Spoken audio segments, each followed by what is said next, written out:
Tänään haluan jakaa aiheen, joka on äärimmäisen tärkeä meille tänään. Esitykseni otsikko on Jumalan sinetti tai pedon merkki. Tänä päivänä aiheesta on paljon sekaannusta ja väärinkäsityksiä. Tavoitteeni on valaista aihetta ja auttaa kuulijoitamme ymmärtämään Jumalan sanan näkemys tästä ajankohtaisesta aiheesta. Herra siunatkoon sinua runsaasti, kun katsot tätä lyhyttä videota. Sinetti käsittelee oikeudellisia asioita ja siinä on 3 osaa: nimi, arvo tai virka sekä toimivallan alue. Esimerkiksi Yhdysvaltain presidentti käyttää presidentin sinettiä virallisten asiakirjojen vahvistamiseen. Sinetissä on hänen nimensä Abraham Lincoln, sen arvonimi, presidentti ja alue, jota hän hallitsee, Yhdysvallat. Maalliset ja taivaalliset hallitsijat omaavat erilliset valtakunnalliset sinettinsä. Se löytyy 10 käskyn sydämen sisältä. 4. käskyssä ovat sinetin 3 osaa. Muista pyhittää lepopäivä, tee työtäsi ja hoida kaikki askareesi 6 päivänä viikossa, mutta 7. päivä on Herran, sinun Jumalasi, sapatti. Älä tee mitään työtä sinä, poikasi, tyttäresi, palvelijasi, palvelijattaresi, karjasi tai muukalaisesi, joka on porteissasi. 6. päivänä Herra loi taivaan, maan, meren ja kaiken. 7. päivänä Herra lepäsi. Hän siunasi sapatin päivän ja pyhitti sen. 2. Mooseksen kirja 20, jakeet 8-11. Tässä ovat 4. käskyn 3 osaa. Ensimmäinen, nimeä Herra Jumalasi. 2, otsikko, luoja, tehty. 3, alue, taivas ja maa, meri ja kaikki niissä oleva. Minä annoin heille sapattini merkiksi minun ja heidän välilleen, jotta he tietäisivät, että minä olen Herra, joka pyhitän heidät. 2 Moos 20:12. Jumala antoi sapatin ihmiskunnalle merkkinä luovasta voimastaan ja vallastaan. Hän haluaa kiinnittää sinettinsä ihmisten sydämiin ja ajatuksiin. On mielenkiintoista lukea roomalaiskatolisen kirkon arvostetulta taholta, että lauantai on oikea päivä palvoa. Jos Raamattu on ainoa opas kristitylle, silloin 7. päivän adventisti on oikeassa noudattaessaan lauantaita juutalaisen kanssa. Eikö olekin outoa, että ne, jotka tekevät Raamatusta ainoan opettajansa, seuraavat epäjohdonmukaisesti tässä asiassa kirkon perinnettä?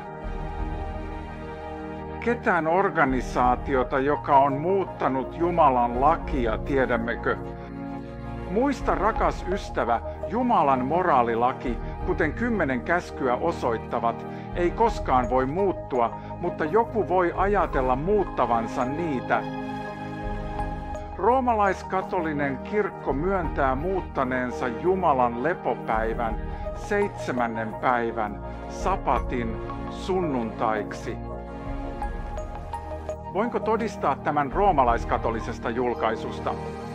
Peter Germanin teos Katolisen opin katekismus kääntyneille, sivu 50.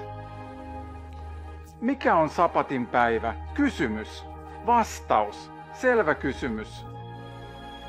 Lauantai on sapatin päivä. Kysymys kuuluu, miksi me noudatamme sunnuntaita lauantain sijaan? Vastaus, me vietämme sunnuntaita lauantain sijaan, koska roomalaiskatolinen kirkko ja Laodikean kirkolliskokous, JKR, 36 siirsi juhlallisuuden lauantaista sunnuntaihin. Nämä sanat ovat selvät, ei epäilystä tai kysymystä mieliimme.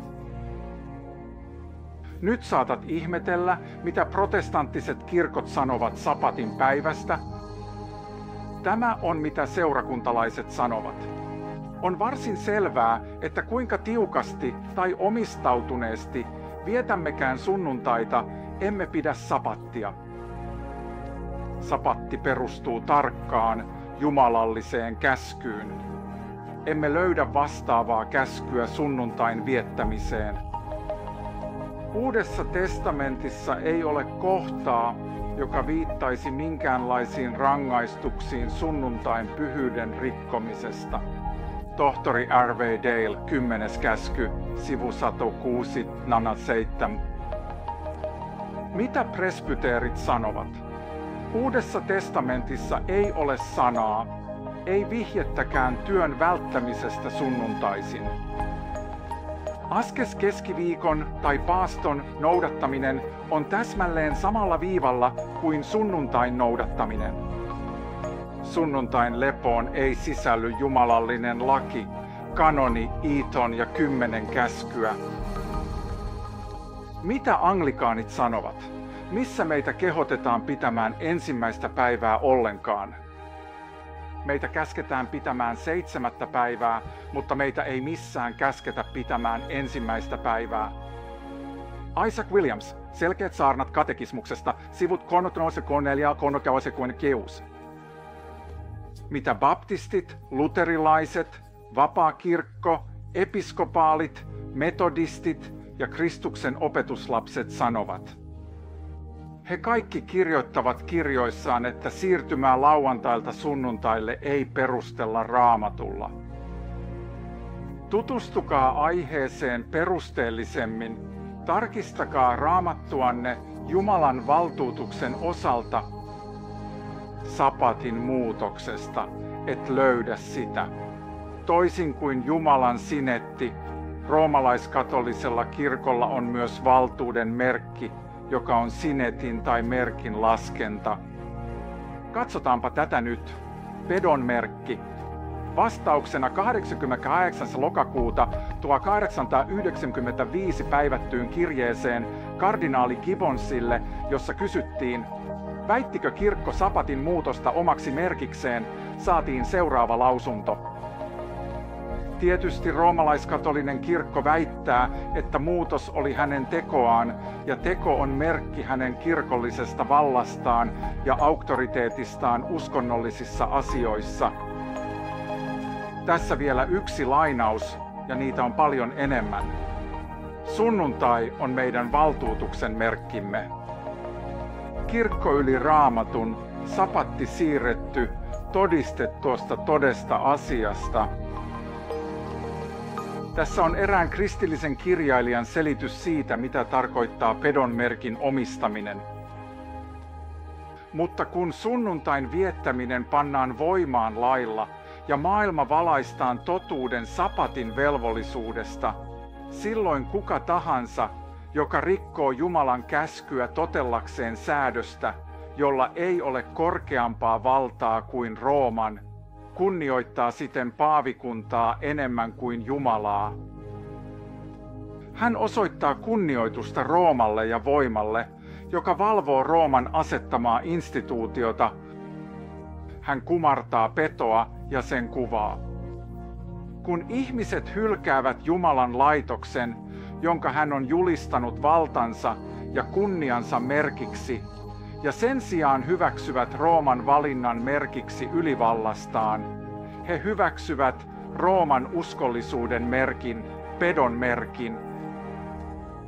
Ja vasta kun asia on näin selvästi esitetty ihmisille ja heidät johdatetaan totuuteen Jumalan käskyjen ja ihmisten käskyjen välillä, ne, jotka jatkavat rikkomuksissa, saavat pedon merkin. Sapatin vaihto on roomalaiskatolisen kirkon auktoriteetin merkki tai sinetti. Jotkut ymmärtävät 4. käskyn ja valitsevat noudattaa sapattia sen sijaan, että noudattaisivat totuudenmukaista, osoittaen kunnioitusta voimalle, joka antaa käskyn.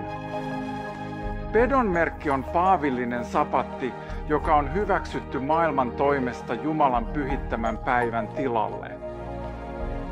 Kukaan ei ole vielä saanut pedon merkkiä. Koetuksen aika ei ole vielä tullut. Jokaisessa kirkossa on kristittyjä, jotka eivät hyväksy ehtoollista. Kukaan ei ole tuomittu ennen kuin he ovat saaneet valon ja nähneet 4. käskyn velvoitteen. Kun määräys pakottaa väärennetyn sapatin noudattamisen ja 3. enkelin varoitus kehottaa karttamaan pedon ja hänen kuvansa palvontaa, raja vedetään väärennetyn ja todellisen välille. Sitten ne, jotka jatkavat edelleen rikkomuksissa, saavat pedon merkin. Iso kysymys, joka jakaa maailman, on Jumalan käskyt. Hänen kansansa eivät ota pedon merkkiä vastaan, sillä he ovat uskollisia kaikille hänen käskyilleen, mukaan lukien sapatin palvonta.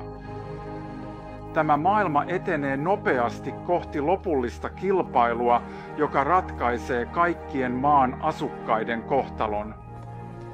Rukoilen vilpittömästi, että sydämemme ja mieltemme olisivat avoimia tälle suurelle totuudelle siitä, että kun Jumala laski maan perustukset ja loi kaikki maan ja meren ihmeet, hän asetti sapatin päivän ja teki sen pyhäksi.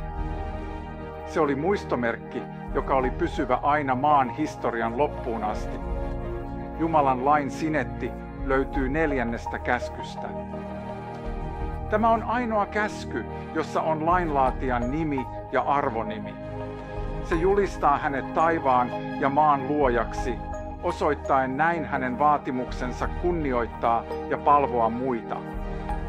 Toivottavasti kaikki näkisivät ennen kuin on liian myöhäistä, että 4. käskyn sapatti on Jumalan sinetti, sillä pian sapatti on uskollisuuden testi. Suuri taistelu hyvän ja pahan, Kristuksen ja saatanan välillä ei jatku ikuisesti. Kirkkaampi tulevaisuus odottaa Kristukseen luottavia, jotka voittivat saatanan, veljeemme syyttäjän, Karitsan veren ja todistuksensa sanan avulla. Ilmettä 8:11. Vain Kristuksessa voit varmistaa taivaan, missä kaikki on puhtautta. Pyhyys, rauha ja siunaus, kuvaamattomat kunnioitukset kuolevaisille huulille. Lähimmäksi kuvausta palkkiosta, joka odottaa voittajaa. Voimme sanoa, että se on valtava ja ikuisesti loistava kirkkauden paino. Ikuinen autuus, siunattu iäisyys, uusi kirkkaus koko iäisyyden ajan. Läpi loputtomien aikojen Jumala siunatkoon teitä kaikkia. Aamen.